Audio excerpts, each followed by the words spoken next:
The James Webb Space Telescope has captured the clearest image of interstellar object 3I Atlas. Its chemistry is alien, its path is unbound, and its activity is unlike anything seen before. This is our sharpest look yet at something that came from beyond the solar system. Webb's first look at 3I Atlas.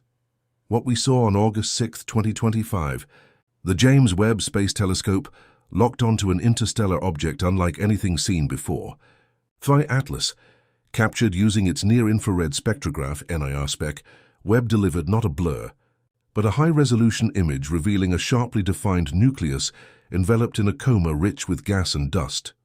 But it was the chemistry that stunned astronomers. The coma wasn't dominated by water as typical for comets. It was overwhelmingly carbon dioxide. Webb measured a CO2 to H2O ratio of nearly 8.1, among the highest ever recorded. This alone reclassified 3I Atlas as chemically exotic. Traces of carbon monoxide, CO, and carbonyl sulfide, OCS, were also found, but water vapor was suppressed, possibly buried beneath dust or shielded within its structure. The directional activity of the emissions made things even stranger. Gas was escaping predominantly toward the sun, hinting at focused outgassing rather than random sublimation. All this at a distance of 3.3 astronomical units, still cold by solar standards, showed that 3I Atlas was active well before typical sublimation thresholds. Thanks to its infrared sensitivity, Webb could distinguish individual emissions, mapping the spatial concentration of CO2, H2O, and dust. What once would have appeared as a hazy speck now revealed textured contours, directional plumes, and fine-scale structure that helped scientists decode both the surface composition and thermal dynamics of the object. This wasn't just a better view. This was a paradigm shift. Webb had turned a transient interstellar comet into a chemical and structural profile permanently archived at the highest clarity ever achieved for an object not from our solar system. And that clarity began raising new, deeper questions. What Webb's instruments uncovered wasn't just surprising. It was unprecedented. While most solar system comets release H2O as their dominant volatile, 3I Atlas released CO2 in massive excess. An 8:1 CO2-H2O ratio is not just uncommon, it challenges the very assumptions behind comet chemistry and formation zones.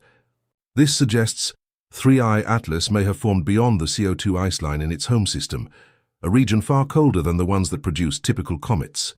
Alternatively, its subsurface water ice could be buried under a crust, blocking sunlight from triggering sublimation. In either case, the structure or environment was alien to our experience. Webb also detected minor volatiles like carbon monoxide and carbonyl sulfide, providing thermal and radiation history clues. Even possible isotopic signatures such as carbon-13 in CO2 were tentatively identified.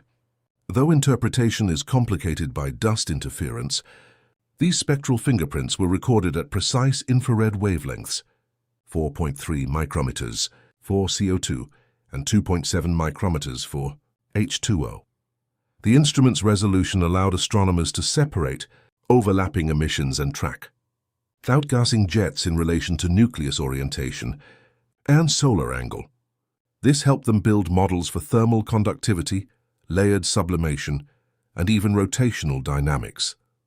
But perhaps most important was what these findings implied. Either 3I Atlas was born from an entirely different recipe of solar system formation, or the rules of ice sublimation and outgassing that we've relied on for decades are far more variable than expected. Webb's data now enables a comparison between local comets and interstellar ones, and opens the door to testing whether elements like CO2 dominance are galactic norms or local exceptions. The clearest image ever of an interstellar object just became the most chemically rich, and that shifts this story from observation to revolution. Before Webb, interstellar objects were glimpsed in fragments, fuzzy tails, unresolved nuclei, chemical guesses. But now with 3I Atlas, the veil has lifted. What the James Webb Space Telescope delivered wasn't just a photo. It was a microscopic scan of a ghost from another star system. The image revealed a nucleus sharper than ever, encased in an asymmetrical coma glowing with thermal emissions. Its dust structure and gas plumes mapped in striking clarity. Infrared capabilities made this possible.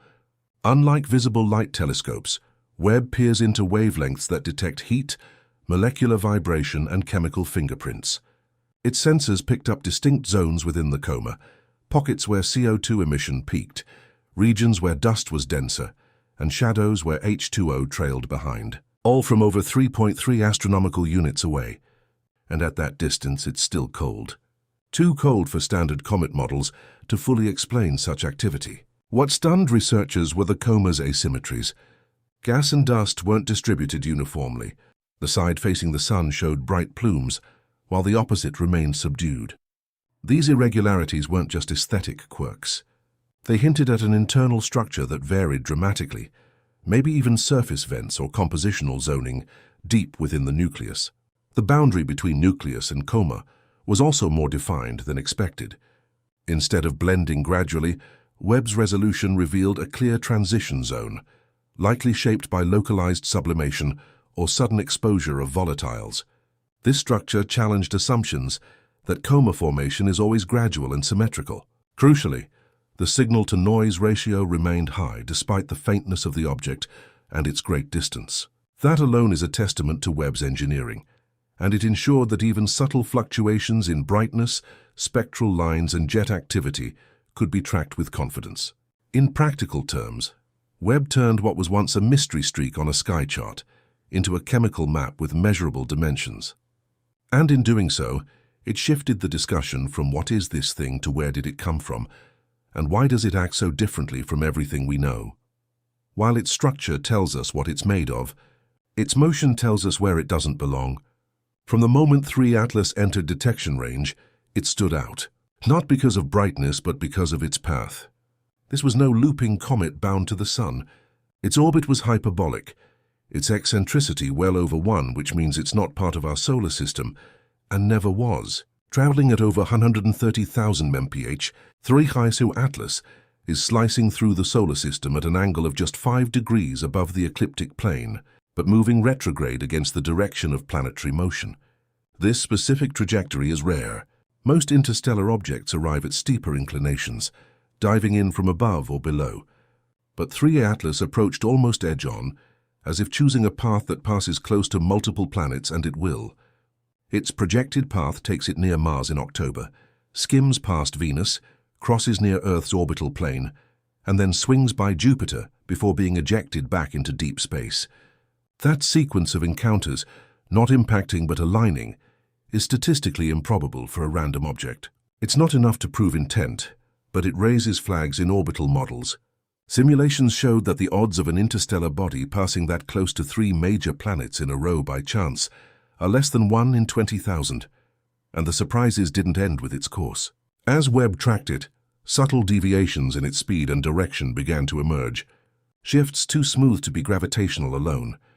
These changes matched the orientation of its CO2 plume, suggesting that outgassing might be exerting thrust, a phenomenon known in cometary science, but rarely this measurable. This directional movement, coupled with a stable sunward-facing jet, suggested more than sublimation. It hinted at controlled acceleration. Webb wasn't just observing a fast-moving rock. It was watching a body that appeared to adjust its trajectory as it went. The story of 3 Atlas's journey isn't just about origin and destination. It's about interaction. It is passing through our solar system, not tumbling aimlessly, but navigating with surprising precision, giving us only a short window to observe, study, and understand it before it vanishes forever into the darkness from which it came.